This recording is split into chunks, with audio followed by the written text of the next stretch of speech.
to the Oblivion Remaster! Oh my god! If you didn't see our last TDP, which is the finale of Skyrim, you'll be aware that Bethesda actually really wanted us to check this out, considering we just were playing Skyrim for the first time and get that side-by-side comparison while everything was pretty fresh. I wasn't planning on playing Oblivion for quite some time.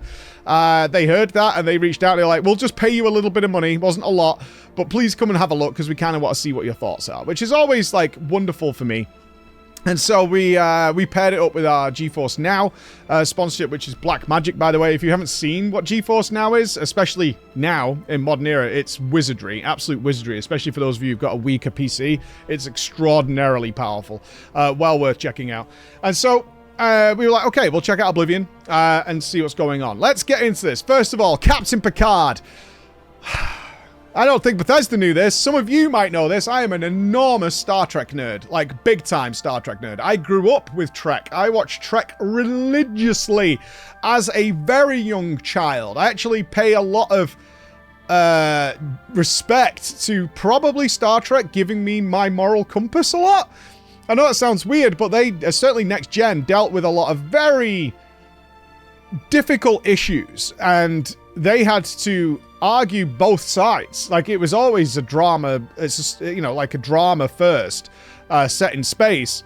But every now and again, I know a lot of people mention episodes like A Measure of a Man and things like that, which dealt essentially with racism and slavery in an interesting sci-fi way, but that's what it was. A lot of those episodes really sort of made me think about both sides and compassion and things like that. So I do owe a lot of that to Trek, as well as my parents, obviously, but that's where I dealt with that's where I started to think about a lot of bigger world issues. And so I watched it religiously, even though modern Trek is, ooh, pew, pew, pew, shoot the man, which was never really what Trek was about, but still it is what it is.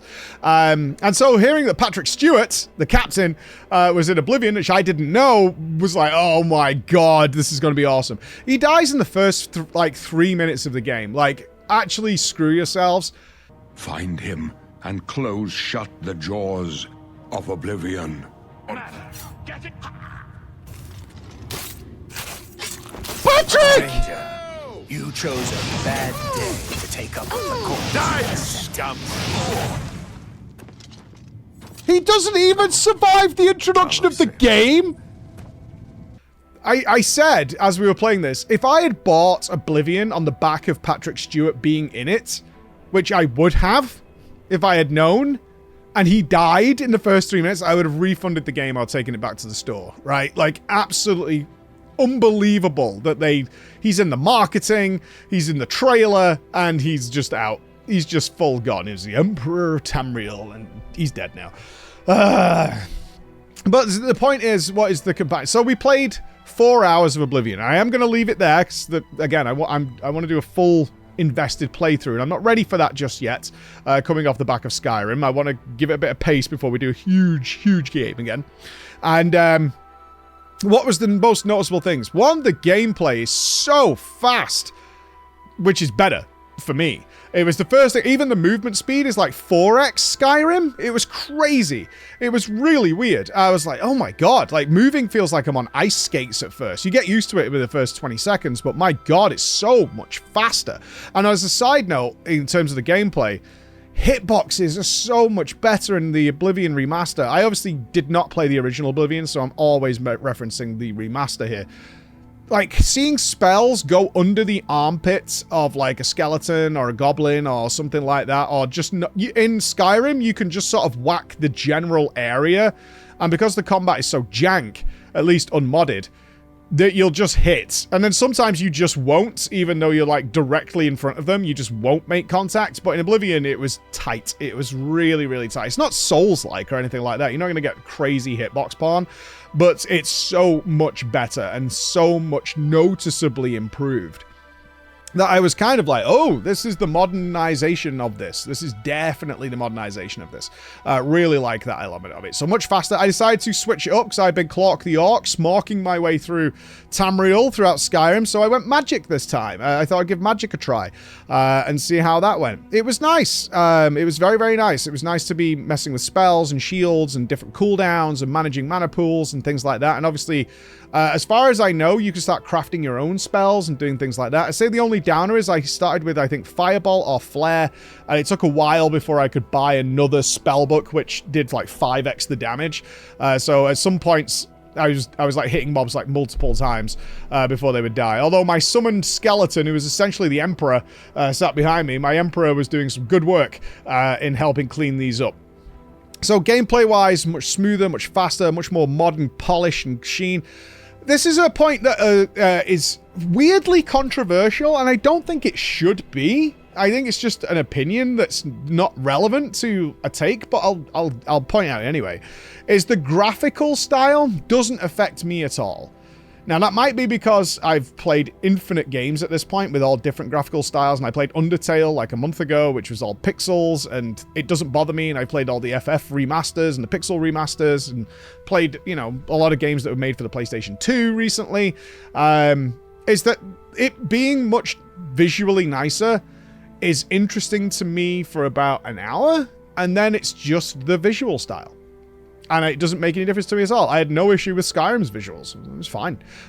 You just get used to it very, very quickly. It's like, this is the visual style. Is the game fun? That's all that matters to me. Is the game fun? I don't care what it looks like, really. If it's really fun, I couldn't care less. It's actually relevant. There was an FPS game that came out recently, which was more comparable to people to the original COD Modern Warfare, which was just done with like Minecraft characters. And people are like, this game is tight. It doesn't matter. It's all blocky and voxel art. It looks phenomenal, but more importantly, it plays really well. And I always take gameplay over visuals. But as Chris pointed out, he came in is like, I agree. However, having it also look really nice is important to me. So I think it's just some people it's important to. For me, not so much. But it is gorgeous. There's no getting away from that. It's absolutely gorgeous.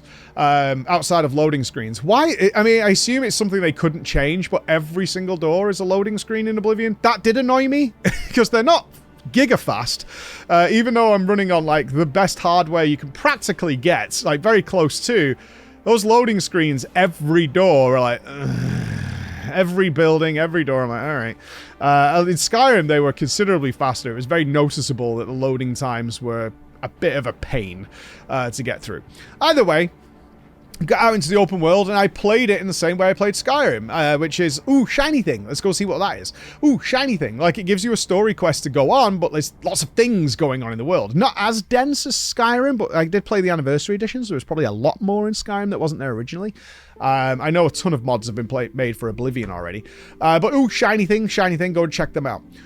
Here's where there was the very, very big difference that I think sells this game more than Skyrim, and why the remaster is a really good and the response it's getting.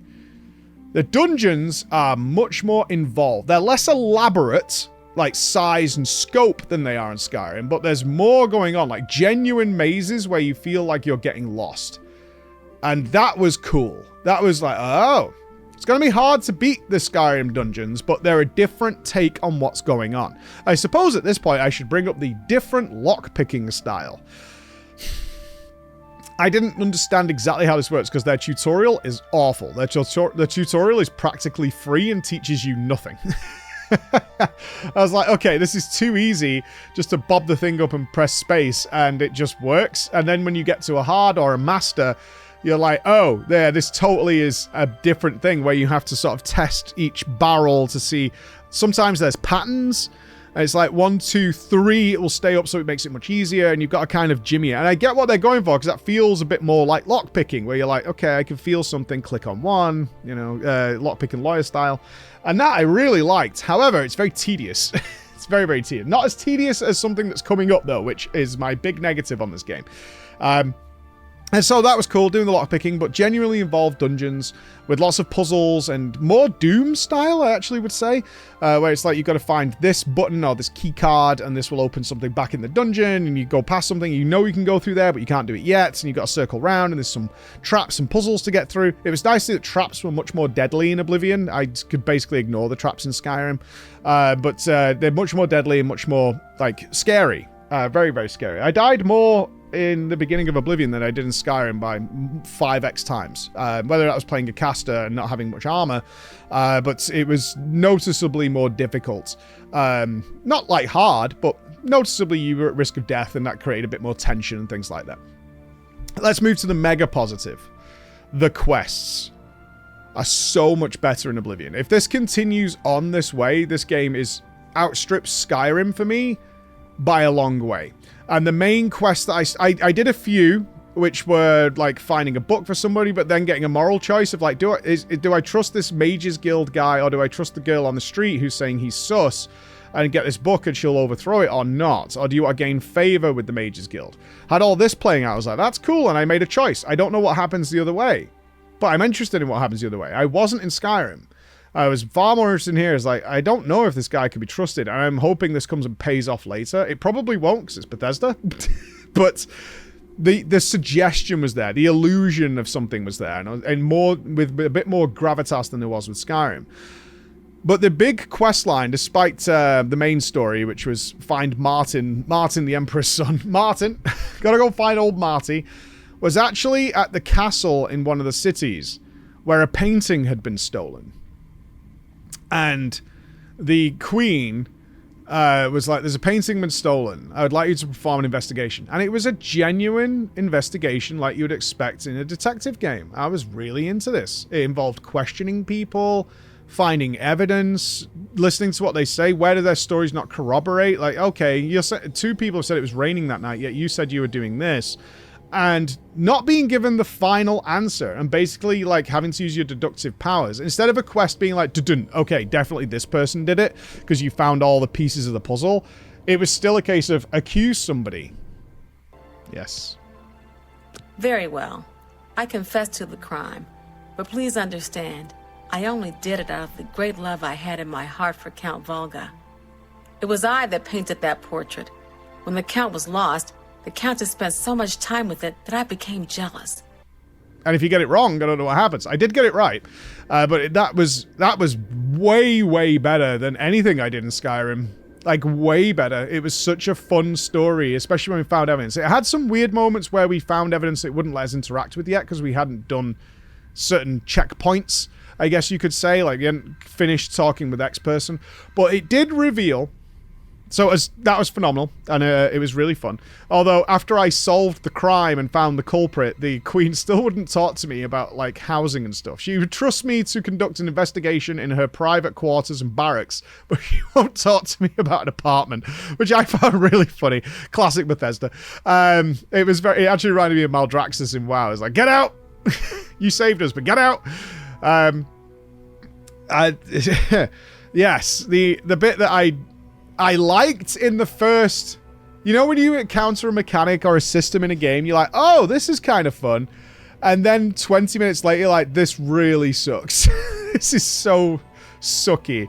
And it's the persuasion system, I guess we could call it, or the gain favor of whatever you want to put on this. But essentially, it's befriending people. So they'll tell you more information. And there's clearly, like, stages, because they have a number attached to it. I assume it's out of 100. Is that you have the ability to take someone who doesn't like you, but then they have personality traits, which are based on the sort of L.A. Noire-style movement of their mouths. Now, I haven't played L.A. Noire, but I understand the system. And so it starts, and you have, like, boast, joke, praise, and manipulate or something like that. And you have to mouse over each of the options, and their mouth will change to either unhappy or sort of don't care to very happy and slightly happy. And you're like, okay, so this, and these change per person. And then you have this spinning dial of sort of bars, and every time you choose you have to choose all four, even if they don't like it. but the strength of what you're doing changes, because every time you click it, these bars rotate like a lock or a clock face. And so you can say, oh, if I choose weak boast now, which the person doesn't like, it won't be too negative because it's only 1 bar. But that's going to spin 3 bars into joke, making a really strong joke, which they very much like, giving me a lot of positivity. If they just reduce this by 2/3, so that if you do it right a couple of times, like a general chit-chat conversation, and that would generally be enough for most people if you did it correctly and you understood the system to make them positive towards you, and to the point where they'll give you more information, which is the point of the investigation. I probably wouldn't have a problem with this. And perhaps if you're extraordinarily skilled, although there's definitely some RNG to it, you could maybe get lucky and do that, because you can get some astronomical leaps. I definitely had like plus 30 sometimes. But I understood the system. And sometimes you just have bad rolls, really, where you're like, okay, I can only get like 2s and 1s here and things like that. And it's also ticking down, so you have to go quite fast. I'm sure somebody very old favored system could do this much shorter than I did. But sometimes you kind of come out slightly ahead instead of a lot ahead. And you have to do it like 4 or 5 times to get where you want to be. And it also locks you out eventually. It's just saying like you've done too much conversation. But this got very tedious very quickly. After I'd done like 4 people, I'm like, oh, I kind of can't be bothered. And the response from my audience was, don't worry about it. Later on, you just have so much money, you just bribe them and you don't bother with this system at all. I think they could have adjusted this system based on the feedback. If the general feedback is it's just so much easier to just bribe them and not bother with this system, that they could have adjusted it. I think if you only had to do it a couple of times in general and you understood what was going on mechanically, that you would kind of curry favor with them, it would be okay. But after a little bit, I was like, I just can't be bothered. And the idea, and I know somebody listening to this has done this, is going out and making everybody your best mate. That's my objective now. Everybody here will love me at all times, because I think you can do it with practically everybody and every trader, every merchant, do all that to get better prices. I'm like, I'm not doing that at all. Like, that sounds incredibly frustrating and tedious. That was my only real negative, is that system. I think it could I just don't want to interact with it anymore, and certainly not multiply it by the size of the RPG itself, right? Like where it's going to get into hundreds of people. I don't want to do that anymore. If it was a bit shorter, I wouldn't mind, but it isn't, so it is what it is. And I'll probably default to bribing people in the future and not bothering with this system like at all in any way. But overall, I can see that I want to play a lot more of it. I'm not going to do it soon. I'm not going to do it soon because we start Valheim with our wonderful OK Mage, which is going to be an absolute circus fiesta. Talk about odd couple mixing together and having fun. That's what we're going to be doing next. I've never played Valheim. I don't know what's in there, but I know it's a lot of fun. I know there's things to do. So I think we're going to have a phenomenally fun time with that. And I think you guys are going to get some really fun videos out of it. But for the Oblivion Remaster, my first 4 hours... overall, really, really positive. Totally see the appeal, and I can't wait to get back to it in the future. So that is where we stand with that. All right, guys. So next time I'll see you, we'll be Valing and Heiming with Jordan. I'll see you then. Bye-bye.